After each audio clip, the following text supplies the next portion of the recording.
manufacturing, folks. So today we are at Precitech 2023 exhibition, right in front of the premium exhibitor Phillips Machine Tools.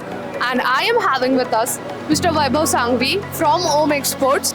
My question to you is, how has been your experience with Haas VF tools? So with Haas, we have been doing it since last 6 years and the results are pretty much better.